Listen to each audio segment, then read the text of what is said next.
Pada tahun 2022, ini menjadi tahun yang paling mengharukan bagi pecinta MotoGP Indonesia. Karena akhirnya setelah bertahun-tahun, kita tidak perlu keluar negeri lagi untuk menonton MotoGP. Selain itu, kita juga bisa melihat kelakuan kocak para pembalap MotoGP ketika di Indonesia. Ada yang beli bensin eceran, ada yang nongkrong di warung, ada yang ini dan ada yang itu. Kebanyakan sih kocak. Kemudian selain hal tersebut, dengan adanya MotoGP di Mandalika, Lombok langsung menjadi tujuan wisata utama ketika MotoGP akan digelar. Hotel langsung full book, pesawat full book juga. Bahkan penjual makanan dan warung pinggiran juga merasakan dampak ini. Semua langsung ramai. Dengan adanya Mandalika, Lombok berubah total. Dari yang ramai jadi ramai banget. Dan ya, Mandalika menjadi kebanggaan Indonesia, khususnya orang Lombok. Menariknya di sini adalah, di balik kehebohan dan kebanggaan yang dibawa oleh Mandalika, tapi ternyata Mandalika merugi terus-menerus menyelenggarakan MotoGP. Pertanyaannya, kenapa Mandalika bisa rugi menggelar MotoGP? Sebelum ke sana, kita lihat dulu dasarnya.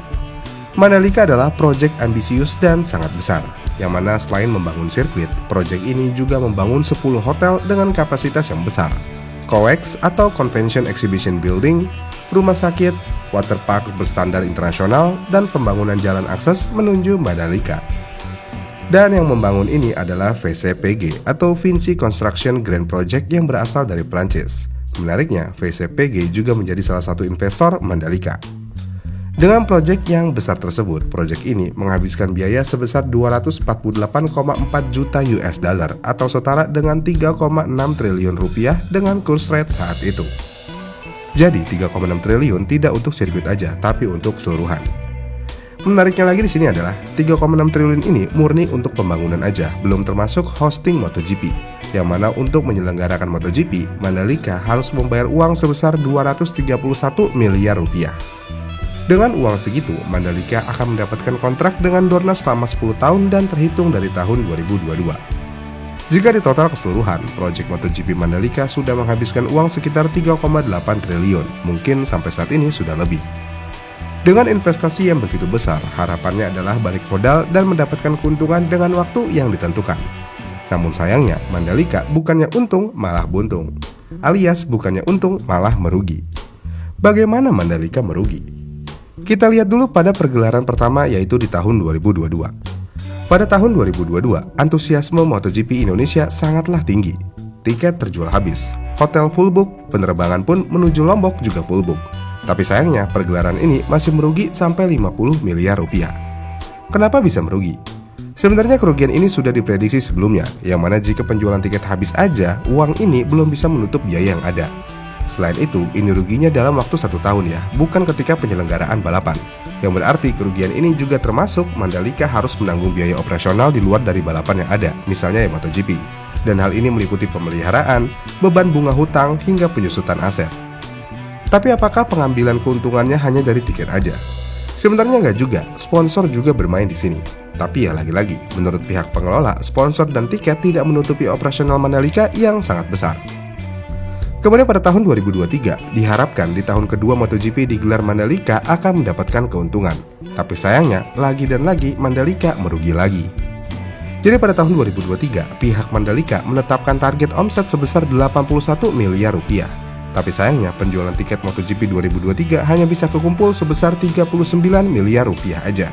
Belum lagi di tahun 2023, pajak hak siar MotoGP juga harus dibayar lagi, sebesar 7 miliar rupiah. Ya ini lebih murah sih, karena di tahun 2022 Mandalika harus membayar sebesar 12 miliar rupiah. Tapi tetap aja, keuntungan tiket tidak sebanding dengan pengeluaran yang ada. Padahal jumlah penonton di 2023 lebih banyak sedikit daripada tahun 2022. Yang mana di tahun 2023, pada tanggal 14-15 Oktober, ada penonton sebanyak 29.800 orang. Dan di hari Minggu ada penonton sebanyak 73.129 orang. Jika di total semua ada 102.929 orang. Sedangkan di tahun 2022 penontonnya ada di 102.801 orang. Selisihnya ya dikit sih, cuma di 128 orang. Tapi tetap aja lebih banyak di tahun 2023. Tapi sayangnya, walaupun penonton lebih banyak dan pajak tahunan MotoGP juga sudah berkurang, Mandalika masih merugi. Lalu bagaimana dengan tahun 2024? Tahun 2024 adalah tahun klimaksnya Mandalika. yang mana di tahun ini untuk pertama kalinya Mandalika ribut perihal pajak siaran MotoGP. Kenapa Mandalika ribut-ribut? Tentu aja Mandalika kekurangan dana untuk membayar hal tersebut. Tapi ya pada akhirnya untungnya dananya ditemukan dan pagelaran MotoGP tetap berlangsung. Lalu bagaimana keuntungannya? Pada tahun 2024, jumlah pengunjungnya naik drastis. Yang tadinya hanya di 102.000 orang untuk di tahun 2023 dan 2022, di tahun 2024 penontonnya sampai 121.252 orang. Dengan adanya lonjakan pengunjung, apakah Mandalika untung di tahun 2024? Jawabannya masih merugi. Dan hasilnya sampai saat ini Mandalika akan dievaluasi lebih lanjut lagi. Bahkan jika kita mau ngomongin lebih lanjut, WSBK di Mandalika akan dihapuskan. Kenapa? Ya karena WSBK tidak bisa menyumbang apapun. Bahkan WSBK menjadi beban tambahan lainnya untuk Mandalika, yang mana WSBK malah memberikan beban kerugian tambahan untuk Mandalika sebesar 100 miliar lebih. Jadinya ya, Mandalika kondisinya sangat menyedihkan untuk keuangannya. Tapi kenapa Mandalika bisa merugi terus-menerus? Apa yang salah? Jawabannya adalah semuanya serba murah. Kita ambil contoh sponsor utama sirkuit Mandalika. Tahu kan sponsornya? Iya, Pertamina. Bahkan Pertamina berani memberikan uang sponsor untuk menggunakan nama Pertamina untuk sirkuit Mandalika. Jika sudah menaruh nama di sirkuit tersebut, seharusnya harga sponsornya sangat mahal. Dan menurut artikel yang ada, Pertamina hanya membayar 7 juta US dollar atau setara dengan 100 miliar rupiah dengan kurs saat itu. Apakah 100 miliar dana yang murah? Tentu aja murah jika mengingat Pertamina sampai menambahkan namanya di sirkuit tersebut. Belum lagi logo yang sangat besar. Ini jauh berbeda dengan yang lain. Katakanlah Petronas yang membayar Mercedes agar bisa merubah namanya menjadi AMG Petronas F1 Team. Ya emang sih bukan bayar sirkuit melainkan bayar tim, tapi harganya ya jauh berbeda di sini. Dikabarkan Petronas membayar Mercedes AMG F1 untuk menyelipkan namanya sebesar 65,9 juta US dollar atau setara dengan 1,06 triliun rupiah dengan rate saat ini. 100 miliar dengan 1,06 triliun rupiah tentu aja sangat jauh. Jika sponsor utamanya hanya 100 miliar aja, bagaimana sponsor lainnya? Tentu aja di bawah itu. Jika yang 100 miliar aja tidak bisa menutup anggaran tahunan Mandalika, apalagi yang di bawah itu. Dan diketahui pada tahun 2022 lalu, yang mana Mandalika merugi sampai 50 miliar, di tahun 2022 Mandalika berhasil mendapatkan sponsor sebanyak 15 sponsor. Bayangin, 15 sponsor masuk aja, tapi masih rugi. Seberapa kecil harga nominal sponsor Mandalika? Nggak ada yang tahu. Dengan kecilnya biaya sponsor ini, jelas Mandalika akan buntung. Kemudian selain itu, biaya tiket. Mandalika menjadi tuan rumah dengan biaya tiket paling murah di dunia. Yang mana MotoGP Mandalika dijual mulai dari Rp140.000 aja. Iya, Rp140.000 untuk zona E, G, H, dan I. Dan VIP-nya hanya di 5 jutaan rupiah aja untuk yang tenda. Dan deluxe kelasnya ada di 11,2 juta rupiah. Apakah ini harga yang mahal? Ini adalah harga yang murah jika kita bandingkan dengan negara lainnya. Katakanlah Malaysia. Tapi ya kalau early bid atau lagi promo bisa di harga 170 ribuan juga.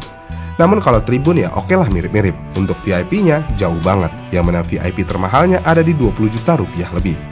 Dari sini aja lagi-lagi kita bisa simpulkan bagaimana mungkin Mandalika bisa dapat untung dengan tiket yang murah itu. Iya kan? Namun kenapa bisa murah? Ya balik lagi, semua harus diatur dari kemampuan masyarakatnya. Tidak mungkin harga tiket MotoGP dijual mulai dari 2 juta rupiah mengingat UMR Lombok berapa. Karena ya mau bagaimanapun juga, MotoGP Indonesia harus dinikmati oleh orang Indonesia juga. Jadinya iya, harga tiketnya harus sesuai kemampuan orang Indonesia. Dengan demikian Mandalika sepertinya tidak akan untung. Itu jika kita melihat Mandalikanya. Namun jika kita melihat dampak ekonominya, Mandalika sebenarnya membawa keuntungan tersendiri. Yang mana dengan adanya Mandalika, banyak lapangan pekerjaan tercipta, meningkatkan wisatawan dan lainnya. Bahkan target dampak ekonomi setiap Mandalika digelar adalah 500 miliar rupiah. Bahkan nih pada tahun 2024 dampak ekonominya lebih dari itu, yang mana sampai 4,8 triliun rupiah. Dan ini menjadi satu-satunya alasan Mandalika masih dipertahankan sampai sekarang. Walaupun memang akan lebih baik jika Mandalika bisa mendapatkan keuntungan juga. Tapi jika melihat kondisi yang ada, harga sponsor murah, harga tiket murah, sepertinya menjadi hal yang mustahil Mandalika bisa mendapatkan keuntungan. Gimana nih menurut kalian? Apa yang salah? Komen di kolom komentar di bawah ya, dan sampai jumpa di video selanjutnya.